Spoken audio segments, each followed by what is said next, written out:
어떤 사람이 몸이 되게 안 좋아서 병원에 가서 의사 선생님을 만났다고 합니다. 제가 요즘 체중이 많이 불고 몸이 좀 안 좋은데 어떻게 해야 될까요? 했더니 의사 선생님이 빵, 떡, 면을 끊으십시오 라고 이야기를 했답니다. 저는 진짜 밀가루 음식 너무 좋아해서 빵, 떡, 면 끊기 너무 힘든데요.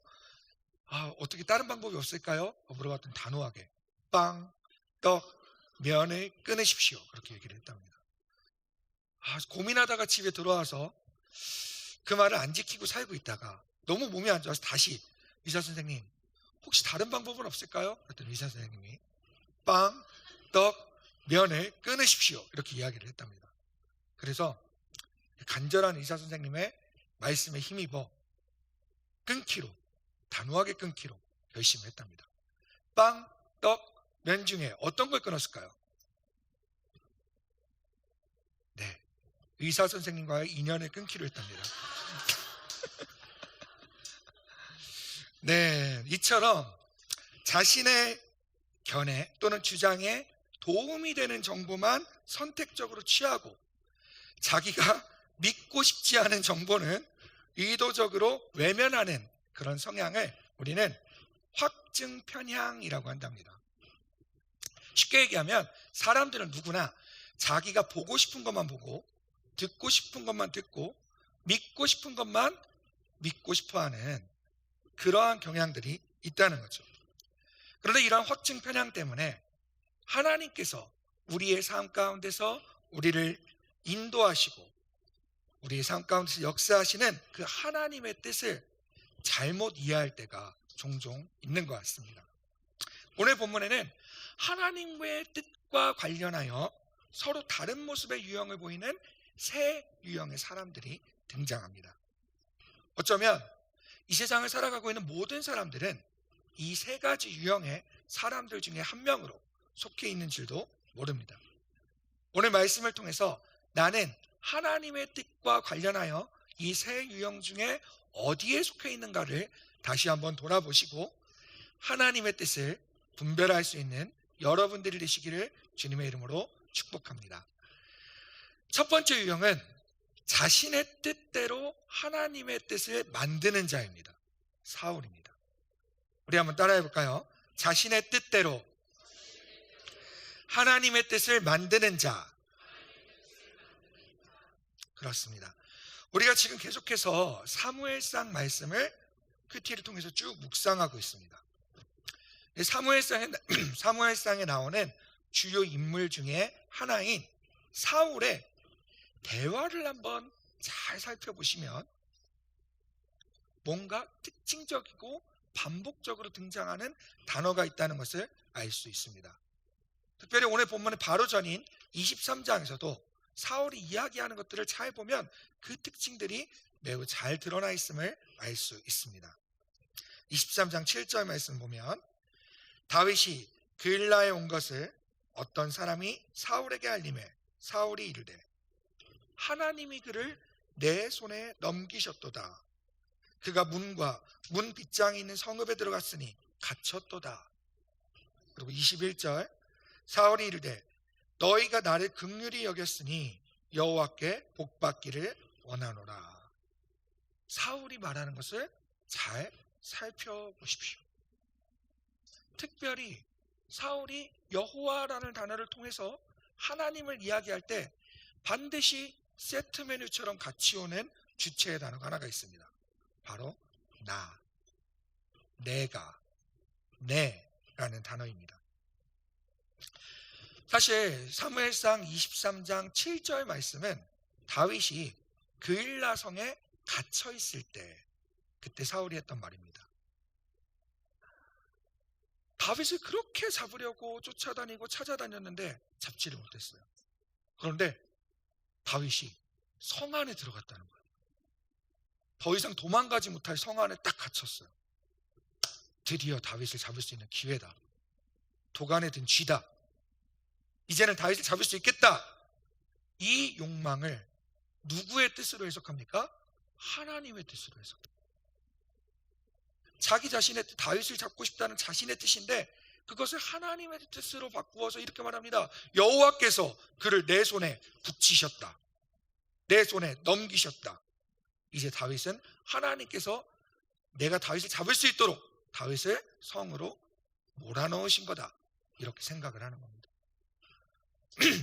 23장 21절은 조금 더 어이가 없습니다. 하나님이 복을 주시는데요. 여호와 하나님께서 복을 주시는데 복을 주시는 이유가 뭐냐? 사람들이 나를 긍휼히 여기면, 사람들이 사울 왕을 긍휼히 여기면 하나님께서 복을 주실 거다라고 사울이 얘기를 합니다. 심지어 하나님이 주시는 복, 하나님이 주시는 모든 뜻이 자기 손에 달려있는 것처럼 얘기를 합니다.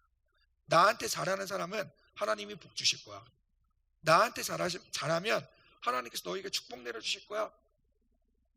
철저하게 사울은 자기 뜻대로 자기 중심적으로만 살아갑니다. 자신을 하나님으로 삼고 하나님의 뜻을 구할 생각도 안 하고 하나님이 하셨던 말씀, 지금까지 자기를 통해서 역사했었던 것들을 돌이켜 묵상할 시간도 갖지 않고 자신이 보고 싶은 것만 보고 듣고 싶은 것만 듣고 믿고 싶은 사실만 믿으며 자신의 뜻이 다 하나님의 뜻이라고 합리화시킵니다. 예수님을 믿지 않는 사람들은 당연히 이러한 유형에 속해서 세상을 살아갑니다. 자신이 하나님이고 이 세상에 믿을 사람은 자기밖에 없다. 이런 마음으로 자신의 뜻이 세상에서 다 관철되기를 소망하면서 살아갑니다. 그런데 더 안타까운 것은 하나님을 아는 사람들 중에서도 이런 유형의 모습으로 살아가는 사람들이 많이 있다는 것입니다. 하나님의 말씀도 없이, 기도도 없이, 하나님의 마음을 생각해 보지도 않고 상황만 보고는 이게 하나님 뜻이야, 지금 모든 상황들이 하나님의 뜻인 것 같아 하고 자기의 욕심, 자기가 하고 싶은 것을 하나님의 뜻이라고 합리화시키면서 살아가는 일들이 심심치 않게 벌어집니다. 사실 굳이 하나님의 뜻이라고 포장하지 않아도 자신의 하루 일상생활을 돌이켜봤을 때 하나님을 인식하지 않고 나의 뜻대로 살아가는 그 모든 시간과 나의 그 뜻이 어떻게 보면 사울과 같은 유형의 사람들이라고 볼 수 있습니다. 두 번째 유형은 하나님의 말씀을 이용하여 하나님의 뜻을 만드는 자들입니다. 오늘 대지에서 되게 주의 깊게 보아야 할 것은 첫 번째, 두 번째 대지에서 하나님의 뜻을 어떻게 한다고요? 만든다고. 여러분, 하나님의 뜻을 사람이 만들어갈 수 있나요? 하나님의 뜻은 하나님 그분 자체로 존귀하신 하나님께서 가지고 계신 위지셔요. 사람이 만들어갈 수 없어요. 그런데 어떤 사람들은 하나님의 말씀을 이용하여 하나님의 뜻을 만들어갑니다. 우리 한번 따라해 볼까요? 말씀을 이용하여 하나님의 뜻을 만드는 자. 네, 오늘 본문에서는 다윗의 사람들이 이러한 일을 벌이고 있습니다. 여러분, 사울은 다윗을 잡으려고 병사들을 이끌고 광야로 내려옵니다. 다윗을 막 쫓아가면서 잡아서 죽이려고 다윗을 추격하던 그 사울은 히브리 말의 표현으로 발을 가리려고 한 굴 속에 들어갑니다. 히브리어로는 발을 가리다라고 이야기가 됐는데요, 이것은 사실은 용변을 보다, 대변이나 소변을 보다, 또는 잠시 휴식을 취하려고 잠을 자다 라는 표현을 완곡하게 표현한 게 발을 가리다라는 표현입니다. 우리 개역개정판에는 뒤를 보러 라고 나와 있죠. 자, 그럼 아마도 정황상 사울은 갑자기 배가 너무 아파서 급하게 볼일을 볼 것을 찾고 있다가 동굴을 발견한 것 같아요. 그래서 그 동굴 안에서 볼일을 봅니다. 이 남보기에 부끄러운 일이잖아요. 그러니까 자기 병사들, 자기 호위 무사들 다 동굴 밖에 내놓고 자기 혼자 들어가서 볼일을 보려고 했을 것 같습니다. 아마도 거추장스러웠던 이 겉옷은 벗어서 동굴 안쪽에 널어놨을 수도 있을 것 같아요. 그런데 문제는 그 동굴 안에 먼저 들어와 있던 사람들이 있었다는 것입니다. 여러분도 아시다시피 다윗과 다윗을 따르던 그 사람들이었습니다. 저는 상상하고 싶지는 않은데요, 상상할수록 말도 안 되는 웃기는 상황이 벌어진 거예요. 사울이 자기를 죽이려고 막 쫓아오니까 다윗과 그 사람들이 동굴로 피신했어요. 동굴 깊숙한 곳에 있었어요. 그런데 여러분, 다윗의 입장에 대보십시오. 동굴 안에서 막 맘졸이면서 막 기다리고 있는데 어떤 사람 한 명이 갑자기 동굴 안에 터벅터벅 들어와요. 그러더니 상상하고 싶지 않지만 옷을 벗고 쭈그리고 앉아요. 그럼 막 냄새가 나요. 내가 막 숨소리라도 내면 들킬 것 같으니까 다들 막 이러고 있었을 거예요. 그 사람이 볼 일을 다 볼 때까지 지켜보고 있어야 돼요. 얼마나 끔찍한 상황입니까? 이런 일촉즉발의 상황에서 나중에 그 쭈그리고 앉아있는 사람이 누군가 봤더니 자기들을 죽이려고 그렇게 쫓아다니던 사울왕이 호위무사도 없고 병사도 없이 자기 혼자 그 동굴에 들어와서 쭈그리고 앉아있는 거예요. 이것을 본 다윗의 사람들이 이렇게 얘기합니다. 사무엘상 24장 4절 말씀입니다. 다 같이 한번 읽어봤으면 좋겠습니다. 시작.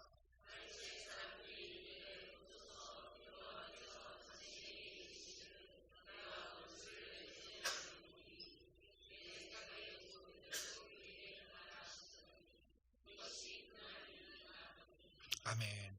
우리 성경이 참 개역개혁판 그냥 읽으면 이것이 그날이니다니 이렇게 읽으실 텐데요, 여러분 한번 상상해 보십시오. 진짜 다윗의 사람들이라면 뭐라고 얘기를 했을까? 다윗님, 저를 찾습니다. 당신을 쫓아다니던 저 왕이 호위무사도 없고 병사도 하나도 없이 저기에 냄새 풍기면서 쭈그리고 앉아 있습니다. 지금이야말로 기회입니다. 잡을 수 있습니다. 그런데 그 이야기를 할 때 무슨 말을 하냐면, 하나님이 예전에 다윗 당신에게 이렇게 말씀하신 적이 있지 않습니까? 너의 원수를 너의 손에 넘길 것이니 너의 마음대로 처분해라, 이렇게 말한 적이 있지 않습니까? 하나님의 말씀을 기억해 보십시오. 이때가 바로 지금입니다. 당신의 원수를 처단할 수 있는 그때입니다 라고 지금 다윗의 사람들이 이야기하군요.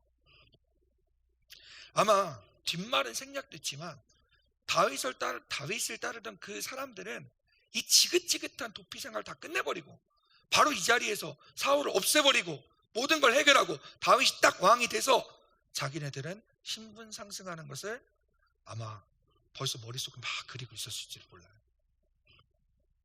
그런데 이 말씀을 볼 때 한 가지 의문인 것은요, 사무엘상 말씀 어디를 찾아봐도 하나님이 다윗에게 내 원수를 내 손에 붙이리니 넘기리니 라고 말씀하신 말씀을 찾아볼 수가 없다는 겁니다. 물론 하나님께서 다윗에게 나타나셔서 내 원수를 내 손에 넘기겠다 말씀은 하셨는데 성경에 기록이 안 돼 있을 수도 있다 라고 말할 수도 있죠. 물론 진짜 100번 양보해서 하나님이 진짜 그런 말씀을 하셨다고 생각하더라도 이 상황에 그 말씀을 인용해서 하나님의 뜻이 이렇다고 말하는 것이 과연 옳은 일이었는가를 우리는 생각해 봐야 한다는 것입니다. 여러분, 얼마나 많은 사이비 교주들과 이단들이 하나님의 말씀을 인용해서 자신의 뜻을 하나님의 뜻으로 포장하고 있습니까? 자기가 받고 싶은 것을 하나님의 말씀을 이용해서 받고, 자기가 듣고 싶은 말은 하나님의 말씀을 이용해서 듣고, 자기가 하고 싶은 것은 하나님의 말씀을 갖다 붙이면서 합리화합니다. 여러분, 다른 사람에게 영향을 줄 수 있는 자리에 있는 자리일수록 여러분, 하나님의 말씀을 두렵고 떨림으로, 경외함으로 인용해야 합니다. 자칫하면 나의 뜻을 하나님의 권위를 사용하여 관철시키는 무서운 죄를 범할 수도 있기 때문입니다. 여러분, 심지어 마귀도 예수님을 시험할 때 말씀을 인용해서 예수님을 시험합니다. 예수님을 성전 꼭대기 높은 곳에 데리고 간 후에 뛰어내리라고 합니다. 보통 사람 같으면 뛰어내릴까요? 안 뛰어내리죠. 그러니까 마귀가 거룩하게 말씀을 인용합니다. 자, 말씀 시편 91편 11절 12절에 이렇게 써 있습니다. 그가 너를 위하여 그의 사자들을 명하시리니 그들이 손으로 너를 받들어 발이 돌에 부딪히지 않게 하리로다. 네가 이렇게 휙 뛰어내리면 하늘에서 천사들이 쫙 나타나서 너의 발이 땅에 부딪히지 않게 쫙 받아줄 거다. 이렇게 성경에 써 있으니까 걱정하지 말고 예수님 보고 뛰어내리라고 합니다. 말씀을 인용해서 그 말씀이 하나님의 뜻인 것처럼 포장을 해서 이야기를 하는 거죠. 당연히 예수님은 하나님의 뜻인 거 아닌 걸 알았기 때문에 주 너의 하나님이 시험하지 말라 하시면서 마귀의 시험을 물리쳤습니다. 어쩌면 첫 번째 유형의 사람들보다 두 번째 유형의 사람들이 더 위험한 사람들일 수도 있어요. 그렇다면 하나님의 뜻을 구했던 세 번째 유형의 사람은 누굴까요? 바로 다윗입니다. 우리 함께 따라 읽어볼까요? 자기의 소견을 내려놓고 하나님의 마음을 따르는 자. 하나님의 뜻과 관련하여 이런 세 가지 유형의 사람들이 있습니다. 첫 번째는 뭐라고 그랬죠? 자신의 뜻을 하나님의 뜻으로 만드는 자. 두 번째는 뭐라고 그랬죠? 말씀을 이용해서 하나님의 뜻을 만드는 자. 세 번째는 만드는 자가 아니에요. 하나님의 뜻을 따르는 자입니다. 중요한 건 자기의 소견을 내려놓고 하나님의 마음을 따르는 자라는 겁니다. 아까 여러분 다윗을 따르는 자들이 말했던, 인용했던 말 중에 중요한 단어가 하나 있습니다. 내 생각에 좋은 대로 행하라 라는 문장입니다. 여기서 생각이라는 단어는요, 히브리어로는 아인이라는 단어인데요, 원래 뜻은 생각이 아니라 눈이라는 뜻이에요. 눈. 그래서 이 말씀을 본문 원어에 좀 더 충실하게 번역을 해보면 내 눈에 보기에 좋은 대로 행하라 라고 말할 수 있습니다. 그래서 개역성경은, 개역 개정판 말고 그 전 버전에 있던 개역성경은 이 해석을 조금 더 잘 살려서 표현을 하고 있습니다. 여러분이 같이 한번 읽어봤으면 좋겠습니다. 사무엘상 24장 4절 말씀, 개역성경입니다. 시작.